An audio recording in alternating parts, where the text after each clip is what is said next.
So can you tell me why did I say that we use the varactor only in the reverse bias? Why can't we use the varactor in the forward bias?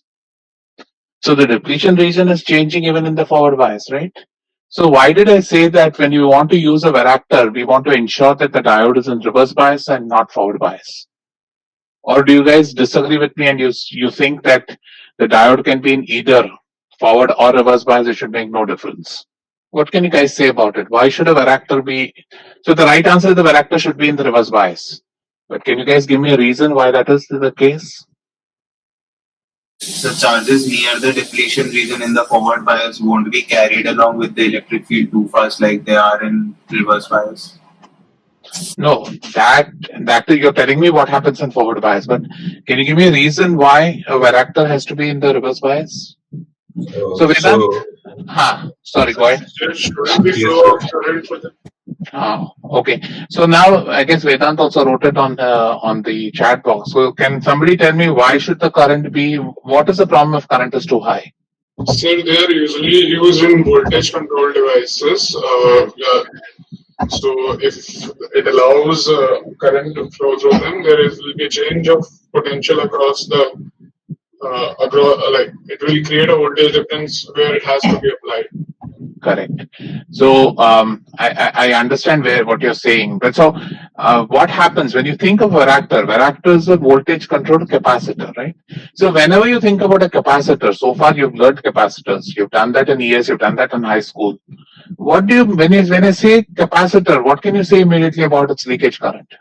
A capacitor has a leakage current of very small current, right? So if I want to use the diode as a capacitor, I need to ensure that when I apply a bias across the diode, I don't have a lot of current flowing through the diode, right? And we know that the diode intrinsically conducts a lot of current in the forward bias and very little current in the reverse bias, right? And so therefore, we want the capacitor, we want the diode to be in reverse bias to use it as a capacitor. And Akash raised the right thing. What is the capacitor? A capacitor stores charge proportional to the voltage drop across it. Now, if you have a resistor, right? Suppose we think about a capacitor which has a lot of leakage, then you model it essentially as a resistor in parallel with the capacitor, right? In which case, what's going to happen is that when you apply a certain voltage across this, there is going to be current flowing through this branch of the circuit, right? And so the capacitance actually is going to store a lot less charge. So what's happening in that case is, even though you've used, say, a capacitor of 1 picofarad, so think about it, go and do it and do a thought experiment. Start with a capacitor of 1 picofarad connected between a 1 volt signal, and then start applying a resistor which is in parallel to that. What will happen? As you'll see that as your resistance keeps dropping, right, from infinity, as you bring it smaller and smaller, the net charge in the capacitor is going to keep reducing, right? And so you see an effective capacitance which goes on. So whenever you think about capacitors ideally should have as low as a current flowing through them, right? And that's why we use reverse bias. Okay, so now what we saw was the capacitance of a junction, right, in reverse bias can be written as Q times K times epsilon naught divided by 2 times 1 by NA plus 1 by ND, VBI minus VA. Again, remember the convention is it's minus VA. So VA is the applied voltage between the anode and cathode. So in the reverse bias, this VA is going to be negative. So this term goes positive.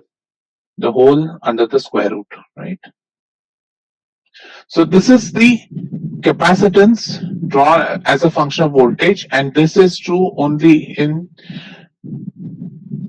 I mean, the formula is correct across all, but we'll say that we'll keep this as in reverse bias and at equilibrium, right?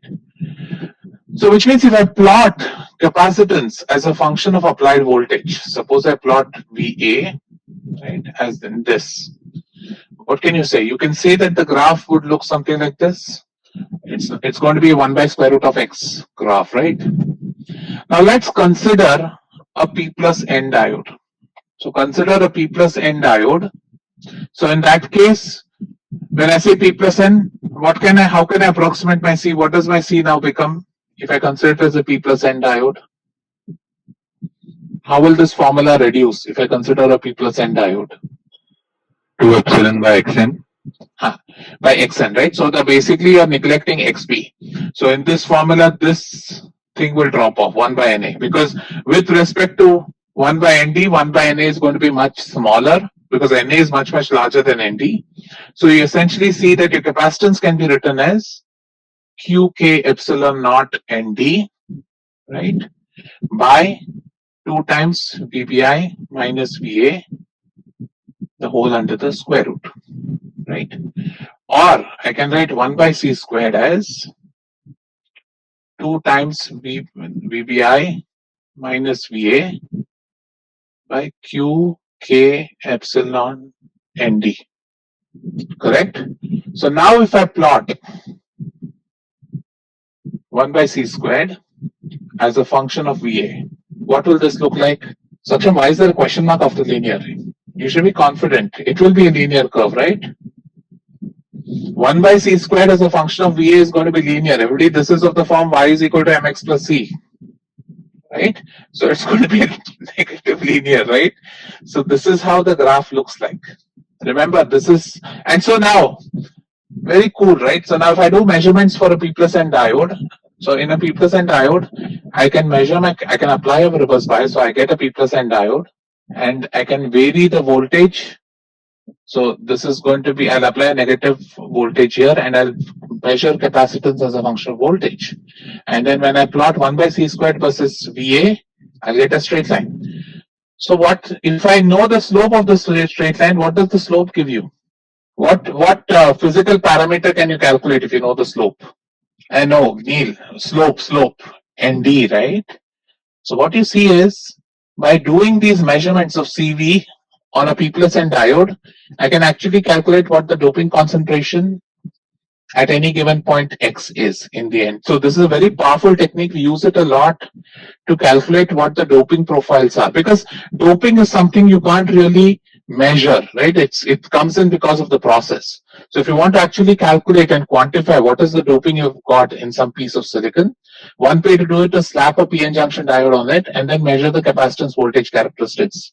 And if you create something like a P plus N diode, then if I plot 1 by C squared versus Va, I will get the value of Nd, right?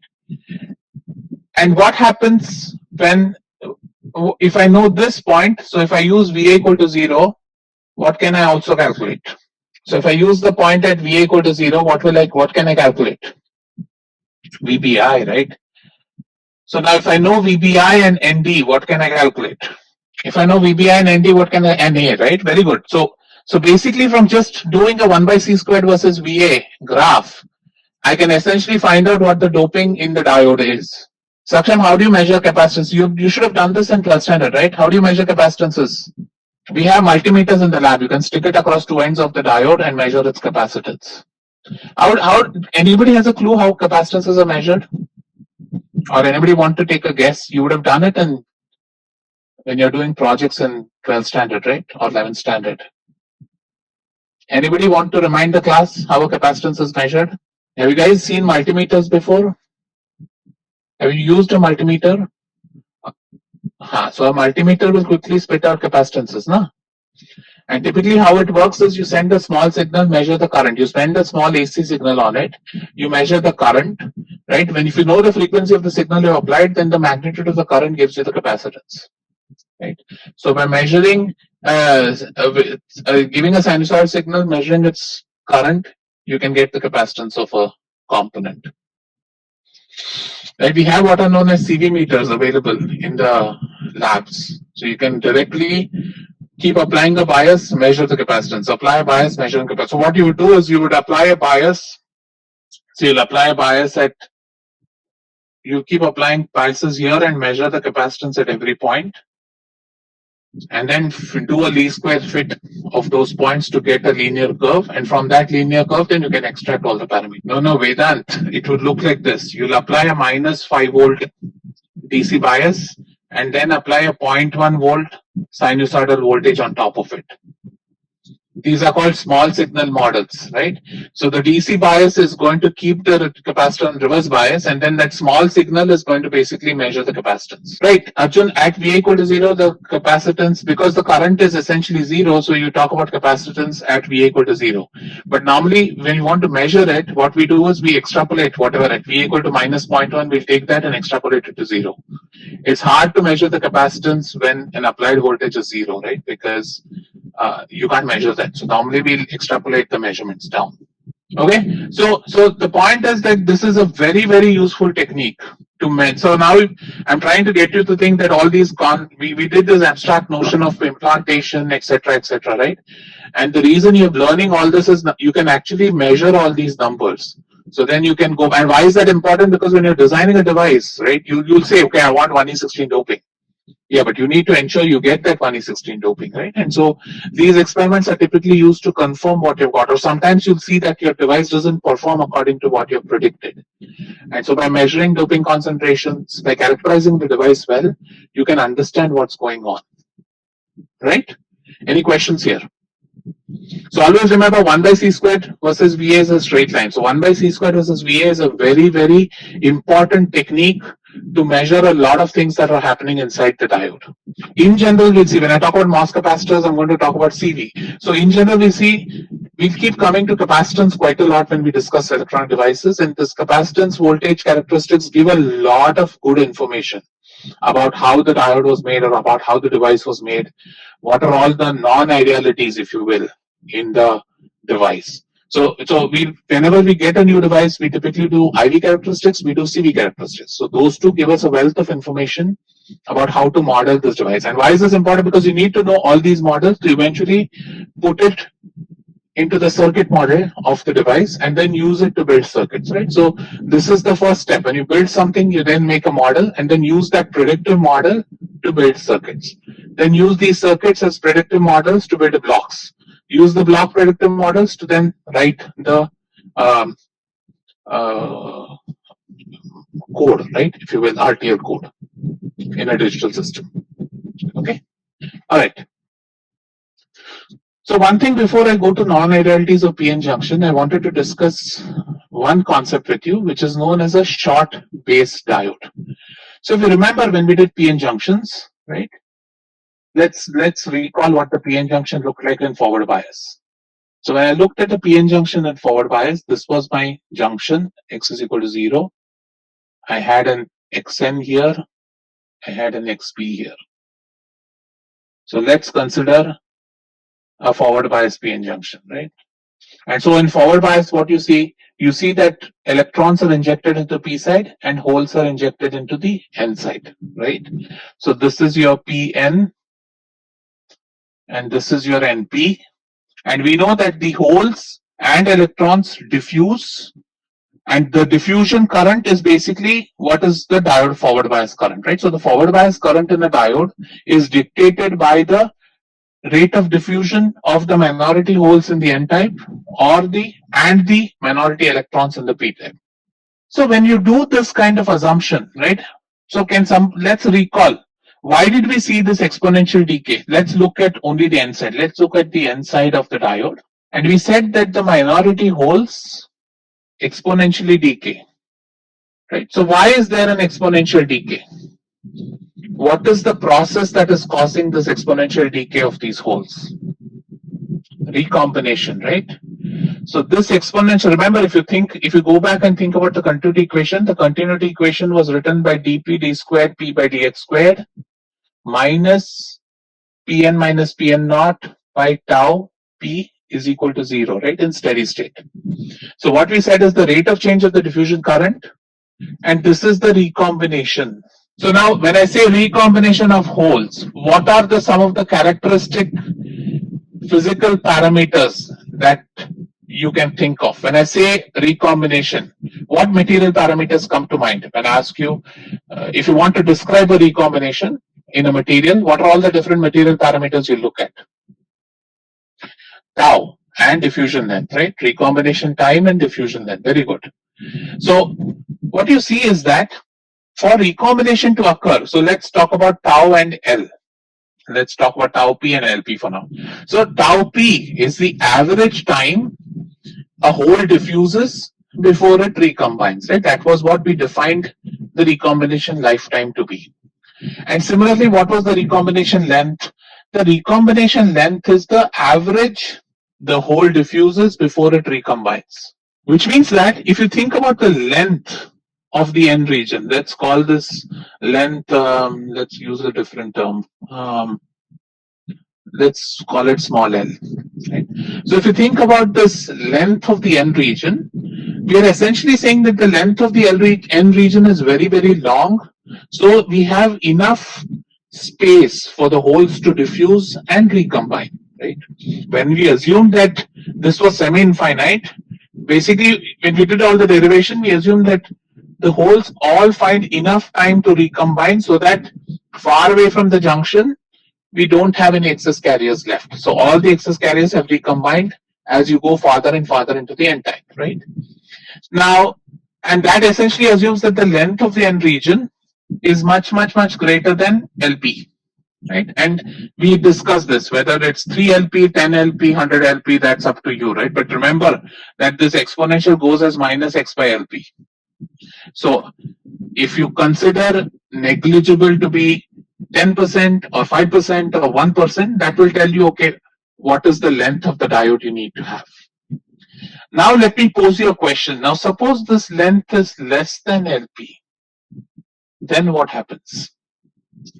Suppose I've created a diode whose N region is smaller than LP. Then what happens? What do you think will happen? No, not charge accumulation. Think so. First of all, if L is less than LP, what can you say about recombination? So if L, so let's assume the limiting case when L is much less than LP. What can you say about the recombination rate in such a semiconductor? 0, right? So I can say that the recombination is very low or it is 0. So that is, if the length of my N region is much smaller than the diffusion length of holes, then I can essentially assume that my holes are not recombining. If my holes are not recombining, what happens to the continuity equation? So my continuity equation drops down to there is no recombination, right? We can't talk about this rate because we know that your LP, your length is much smaller than your LP. So you just have this condition. That is, the first derivative of the diffusion current is 0. So Utkarsh, what I meant, so let's again think, what is recombination length? Recombination length is the average distance a hole has to diffuse before it recombines, right? So which means that your semiconductor should be at least LP enough for recombination. Now suppose I reduce this length of my N region so small such that it is much smaller than LP. If it's much smaller than LP, then I'm not going to have any recombination because the holes don't have sufficient distance to diffuse before they recombine. Before that itself, they see the contact. What is the second term, Saransh? This is the recombination term, right? So I'm saying that when I assume that the length of the diode is much smaller than the recombination length, then basically there is no recombination. So what does this tell you? So what is delta P now? What is the profile of delta P you expect? Linear, right? So you see delta P is of the form mx plus c.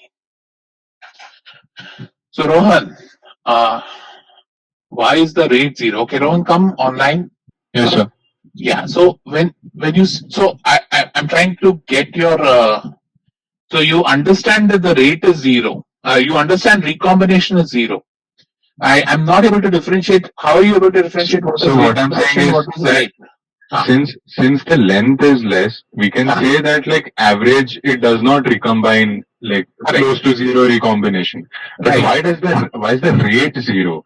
Like it is because the length is less, that's why it's not recombining. Yeah. So when the length is less, it's not recombining. So you can say the rate is very small if you want to be very accurate. But in reality, what's happening is, think about tau or think about LP, right? What that is telling you is that the hole has to diffuse for some time, right? It's kind of the lifetime of the hole. Now, if you're saying that you don't even have enough space for this hole to move and recombine, right? No recombination will occur in the semiconductor. So we'll talk about where recombination is occurring, but there is no recombination happening in this neutral region of the diode, right? So if you think about it, how will let's look at how the charge profile looks in that case. In that case, if I just look at the N side, right? So in the long case, this is my Xn. In the long case, my N profile look like this. Now in the short case, what's going to happen is my N profile is going to look like this. Suppose I suddenly make my diode N region very, very small, right? That is, if I bring this length down, let's call this length W, right? If this W is much less than LP, then my delta P of X is a linear function.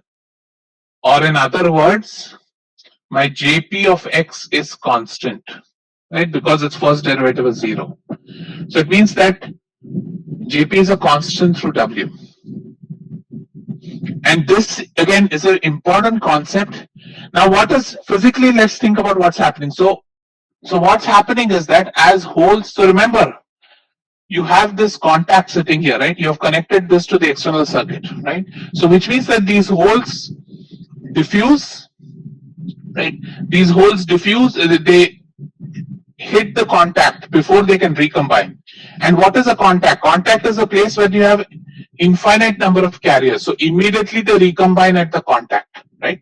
So if you're going to talk about the boundary conditions for the whole concentration, the boundary condition is that delta P at X is equal to Xn is the same thing. It's Pn, which is nothing but Pn naught exponent of QVA by KT minus 1, right? That still remains because this is the diode action, right?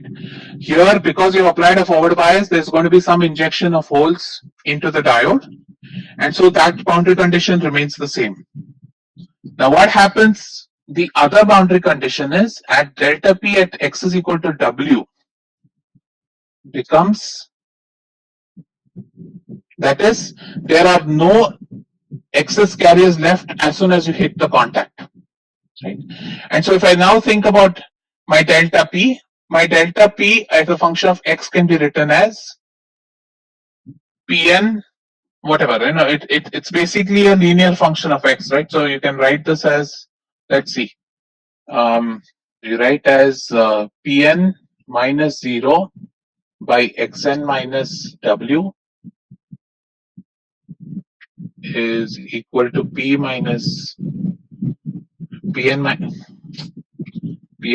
P by Xn minus X, right?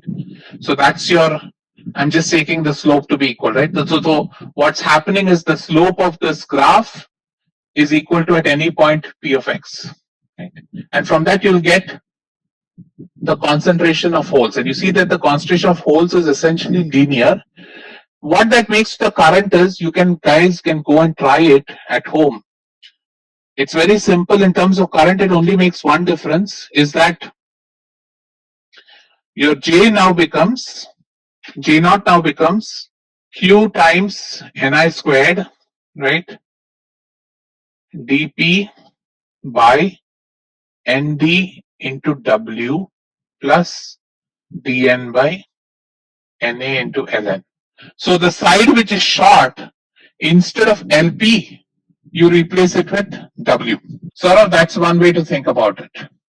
Okay, so what's happening now here is that we are essentially saying that the saturation current in the diode is no longer dependent on LP, but rather it depends on W. So if now let's consider P plus N diode. So if I think about a P plus N diode, my initial J0 for W equal to infinity, that if I have a very long base diode, will be given by what? Q Ni squared dP by Nd Lp, right? Because I can neglect this term. Since I'm taking P plus N junction, Na is much larger than Nd, so I can neglect the N, right? All the current is due to holes, Okay. Now, what happens as I reduce ND? As I reduce ND, when I make W much less than LP, this becomes, right? So what you see is that the saturation current goes up, right? And that is expected because now you have suddenly reduced the size of the diode. So it is easier for the holes to quickly hit the other side, the contact, right? So you see that, and this is because we know that W is much less than LP, right? Therefore, this term is going to be much larger than this term. So you see in a short base diode, you'll see a saturation current shoot up, right? And how much it shoots up depends on how much smaller you made the short base, right? As a function of, in comparison to LP. Okay, Saransh, I see a few questions in terms of contact. Okay, let's first think about what is a contact. Can somebody tell me what a contact is? When I say I've connected, I've made a contact, what is the assumption? When I say something is a contact, what can you tell me about the assumption of the contact? Ideal metal wire. So ideal metal wire means what are the electrons and holes present there? So when I say something is a contact, it means that it provides recombination for both electrons and holes and instantaneous recombination, right? That is the definition of contact. The definition of an ideal contact is that at that point, all of the excess carriers, anything that you have, will go to zero because there will be recombination present at that point, which is going to ensure that there are no further carriers beyond that point, right? So that point is your ideal recombination point, right? And so when you think about a contact is a place which is flooded with electrons, right? If you think about metal wire, potential is also fixed, right? So when you say potential is fixed, why do we say potential is fixed? We say potential is fixed because we have infinite carriers available there which are going to nullify any charge that comes to that contact, right? And so that's the reason why I can make this assumption that at the contact, I will say that there are no excess carriers present. Are you following me? Okay, so keep this in mind. We'll visit this again when we do the BJT. It is one of the Sir, so if you are saying that it should be zero at the boundary, so even after that assumption, we don't need to assume that it linearly fall to that zero. It might be that at the boundary it falls abruptly to zero. No, but again, the reason we said, so the second term we didn't do because of the contact, right? The second term we did because we made a educated assumption that because the length of the semiconductor is much smaller than the recombination length, I'm saying that there is no possibility of recombination in the semiconductor. So all the recombination is happening right at the contact, and therefore I threw out the recombination term because this term is the recombination, right? This term is the recombination term. So I made an educated assumption that because my length is much smaller than the recombination length in that semiconductor, I can make the assumption that there is no recombination happening in the semiconductor. Is that clear? No, sir. So I mean that I know it must be linear, but on that linearity, right just before the boundary, it need not be zero, right? Because if it was not zero, what happens to the electric field at that point? Remember, always Poisson's equation has to also hold. You can't have abrupt changes in the semiconductor charges if field is not present. So immediately if you invoke that the charge concentration is different on either side of the contact, you're suddenly telling me there's a built-in field in the contact, which doesn't make physical sense, right? So the charge has to be continuous. Agreed with my argument? Yes, sir. Okay, good. All right, so Rohan, is the assumption J0 valid for RW? So Rohan, a good question. Whenever we make so we're making a big assumption here, right? We're saying that there is no recombination happening. So generally when we do this assumption, we assume that the length is much smaller because remember we are talking about average lengths here. Recombination is a random process, right? There is always a probability recombination will happen. But as long as your width is much smaller than LP, I can think that the probability is zero. So then I can neglect that term. So this model becomes accurate when W is much smaller than LP, right? So I would say that use this model only in this case. Like otherwise, your measured current is going to not track your model. Saksham, how does it become zero at linearly exponential? Let's wait for the class to get over. I'll go over this. So, Neil, at the depletion boundary, no change is happening. Depletion boundary is totally limited by what's happening on the diode action, right? So the diode is pushing minority carriers into the N region. That is not changed because of having a short or a long base. The short or the long base comes in only when you're seeing what's happening once the carriers have come into the N type.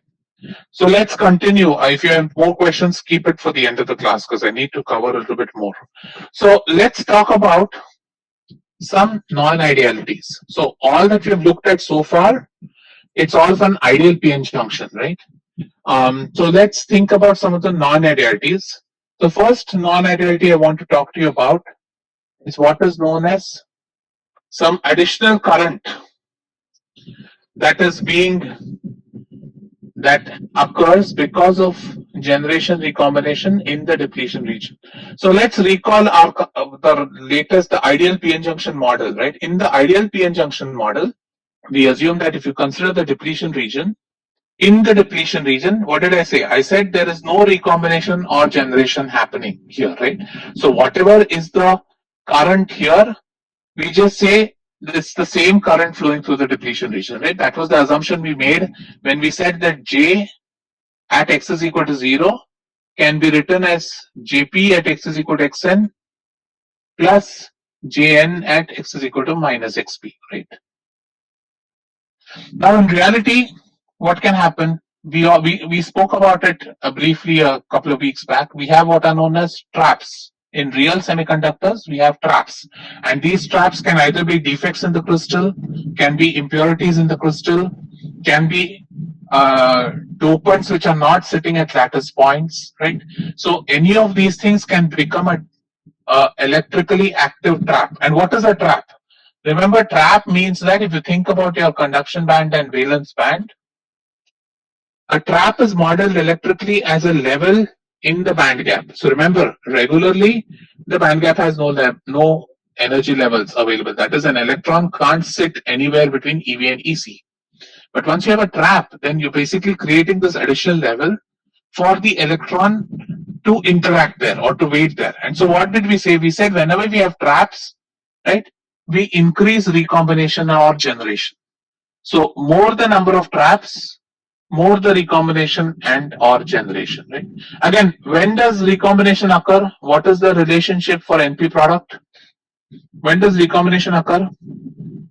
When NP is greater than Ni squared, less than Ni squared, right? So recombination will occur when it's greater than Ni squared. Generation will occur when it is less than Ni squared, right?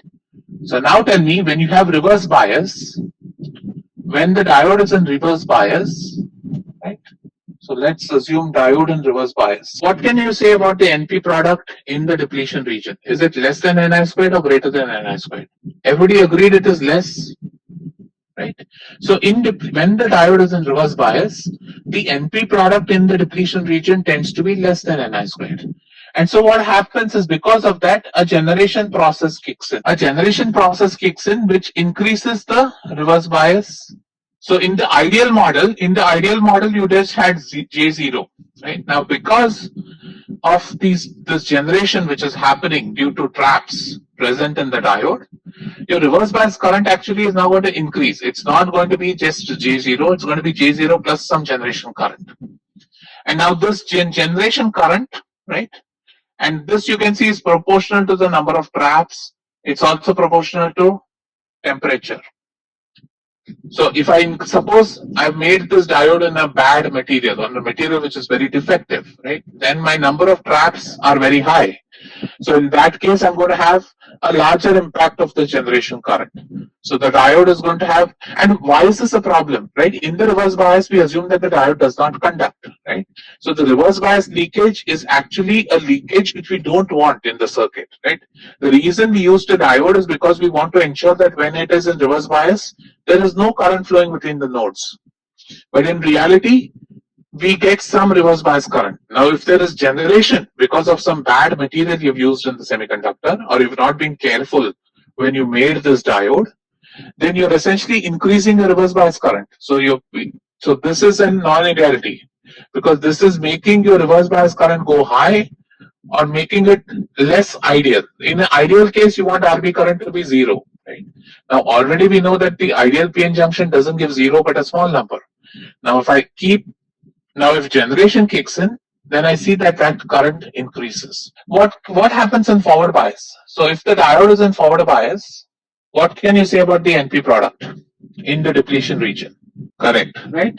So because the NP product goes higher, recombination kicks in. So in forward bias, right? In forward bias, you're injecting holes and electrons across the junction. So the NP product in the depletion region goes higher than Ni squared, which means recombination kicks in, right? And what does recombination do now? It reduces the current in forward bias, right? So having traps kills on both sides of 0. In forward bias, it slightly reduces the forward bias current, and in reverse bias, it slightly increases the reverse bias current, right? So because of traps, what happens is your I forward bias decreases, your I reverse bias increases, or you're making it less ideal. Are we following this? Right. Hence, again, this is another reason why controlling impurities, controlling defects in the semiconductor crystal are very important, because even if you have a small number of defects in the crystal, right, you are going to end up creating large changes in the currents. And when you have something as a non-ideality, it becomes less predictive. So your model becomes less predictive, because suppose you have different trap densities, right? So the trap density from one wafer might be different from the trap density of another wafer. So what happens is when you start thinking about non-idealities, then these cause a variation in your actual IV characteristics. But your model does not predict that. So what ends up happening, therefore, is that you end up creating a device which you've not very accurately modeled. And so the circuit performance will get affected. And so these are some of the reasons why there's a lot of focus, and if you take a job in this field, a lot of time is just spent debugging. Okay, why didn't the circuit work according to what I expected? And it normally comes down to some model which was wrong. And that model, I wouldn't say was not wrong, it was not predicting what was actually happening with the wafer. So modeling is very important in our fields, because we need predictive models, because of the fact that creating a wafer, creating a circuit, creating a chip is so expensive, right? Accurate predictive modeling is extremely essential so that you can reduce the risk of repeating, right? And so non-ideality is always a bad thing. It's never a good thing. Okay, Shreyas, why did forward bias reduce? So when you have forward bias, right, you have more carriers, and these carriers contribute to the current, right? Now, if recombination is occurring in the depletion region, then what happens is the number of carriers which are being injected into diffusion will reduce. And so what happens, therefore, is that your current goes down. Okay. So again, remember, if something is making it worse in reverse bias, it can't improve something in forward bias. Generally, as I said, a trap, a non-ideality will make things worse. So even if you don't remember otherwise, remember that and then go back to trying to understand what's happening. Shreyas, this will also happen when traps aren't there. No, if traps aren't there, there's no generation recombination, or that rate is very low, so we can neglect it. Okay. Now the second non-ideality is, when we looked at this PN junction, what we said is when you apply a bias, when we apply a forward bias, we essentially assume that all the bias just falls across the depletion region, right? So we say, like, for example, when we did reverse bias analysis, we said when I apply reverse bias, all the voltage just falls across the depletion region, right? If you look at the band diagram, what did we say? The band diagram we said is flat in the neutral region is this, right? So when we drew the band diagram of the PN junction, we said that it is flat in the PNN region. And when the band is flat, it means that when the band is flat, it means that there's no voltage drop across. In reality, you guys know that a doped semiconductor has resistance. Oh, the model. So if you can think of this, if I were to model this, I can think of this as a P resistance, as the diode resistance, and as the N resistance, right? So I can model this diode as essentially made up of three parts. One is the bulk resistance of the P-type semiconductor, then the actual diode resistance, and then the bulk resistance of the N-type semiconductor. Now in normal cases, what happens is if the P and N region are heavily doped, then we know that these resistances are going to be much small. Then I can approximate this circuit to just the diode, right? And this is what I said when I said that we assume that all of the applied voltage falls across the diode. As the current increases, that is, as you keep going more and more into forward bias, right? As you keep increasing the current, then the same current is flowing through these two resistances also, right? And so then what happens is that you have finite voltage drops which will happen in both the P and N resistance. And so that means that the voltage on the diode will keep decreasing. Right? So again, this is a phenomenon that happens at high current densities. What we're saying is that voltage drops in the neutral regions, leading to a drop in the VA across the diode. Right? So because of the high current, after some point, the net voltage that is falling across the diode keeps dropping.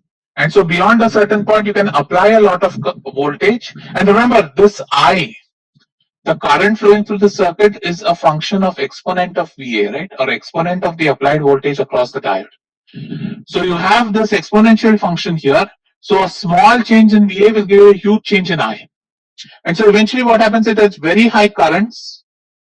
So suppose I plot log I as a function of V, right? We know that the diode looks like this at low voltages in forward bias. Beyond a certain value, you will begin to see that the diode will start to saturate. And why is that saturation? Because now the series resistance kicks in. So because the series resistance kicks in now, for a small change in VI, you get a large change in VI, which causes a large voltage drop in both the P and N side of the diode. Ends up creating a smaller change in the diode, actual voltage across the diode, leading to a smaller change in current. So this is again a high current phenomenon. It doesn't happen. So this is going to happen when your applied voltages are of the order of 0.7 to 1 volt in silicon. As you keep applying very high voltages, then essentially the series resistance limits the current. And this is true almost on all electronic devices. Eventually you'll see, and if you look at today's transistors, for example, the drive current of the transistor is limited by the contacts of the transistor. So you can make the transistor to be the best transistor in the world, but if you're not able to draw out all the current that it is conducting, then there's no point. So what you see here is that the performance of the junction diode is limited by its external contact resistance. Right. So we'll discuss more in the next class. I'll stop here and I'll take any questions if you guys have. So Priyal, we ignored it so far. I'm saying that as you go to very high currents. So when I say that I'm ignoring the resistance, I'm saying essentially that the resistance of the diode is much larger than the resistance of P and N. So when I'm connecting three resistances in series, then I can neglect the smaller resistances, right?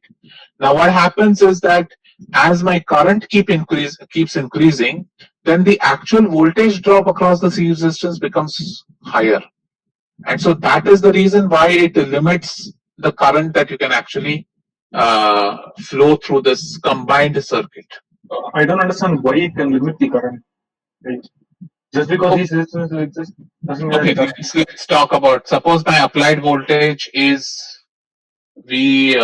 let's say I'm applied a voltage of Vap, right?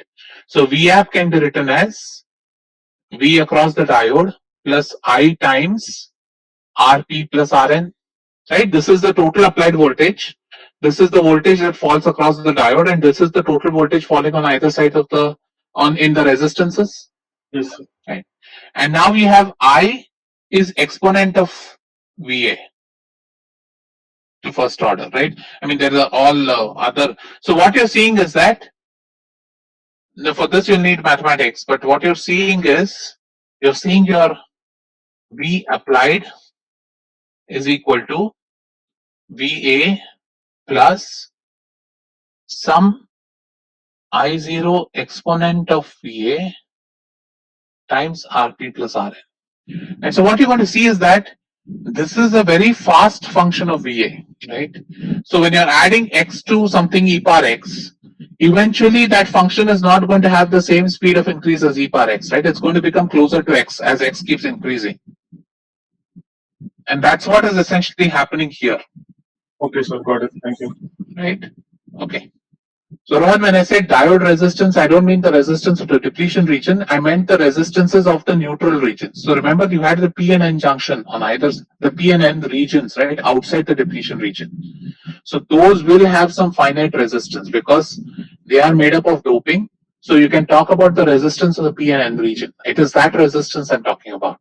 Is that clear? No, so you took three resistances, right? One was of the P, one was of N, and the middle one, that was of the P. Yes, that is the resistance of the depletion region, correct. That's what I was asking. Okay. Okay, Madan, do you understand why NP is greater than Ni squared in forward bias? I didn't understand that, sir. So in forward bias, what's happening? You're having injection. Are you convinced that there is injection? Yes, sir. So whenever you have injection, shouldn't the NP product go higher than Ni squared? Okay, the majority carriers remain the same, the minority carriers remain. Exactly, that's correct. Majority carriers remain the same as the minority carriers which are increasing, right? So hence you have NP product greater than Ni squared. Any other questions? Okay, can you explain the short diode part? What is, okay. Okay, Harsh, W is not the width. W is actually the length. The reason I use W is because your textbook uses W. So whenever we have done diodes, remember, diode in this class is a one-dimensional device, right? So the only dimension we worry about is this dimension X. So when I said a short-based diode, I meant that this distance is W and that is much less than LP. Shreyas. So it's just that VA falls behind X. Exactly. Exactly. So your change of VA becomes, so if I were to plot dVA by dVAP, right, that change, this function keeps dropping, right, as you keep increasing your VAP. Shreyas, is that correct? Yeah. Okay, any other questions? Sir, I had like what I was asking before that only. In the recombination rate, initially we had said that recombination rate was proportional to like the NP product. Right? So, sir, when we are saying here that it is like the length is reducing, so is the recombination rate also related in a way to the length? It is, right? So when I said NP product, when we say recombination rate is related to NP product, we assume that there is enough space for that carriers to move and recombine. Right? But in this case, in a short-based diode, the problem recombination doesn't occur is not because the NP product is not less than Ni squared. NP product is still greater than Ni squared. But the problem is that we don't have enough space for the carriers to recombine. Okay, makes sense. It's a restricted region of semiconductor. So Adarsh, go back to what a contact is, right? If you think about a contact, when the carriers come to this contact right here, at this point, there are a lot of electrons and holes available because it's a metal wire, right? So at that point, whatever carriers you have will instantly recombine at the contact and ensure that your excess carriers have gone to zero.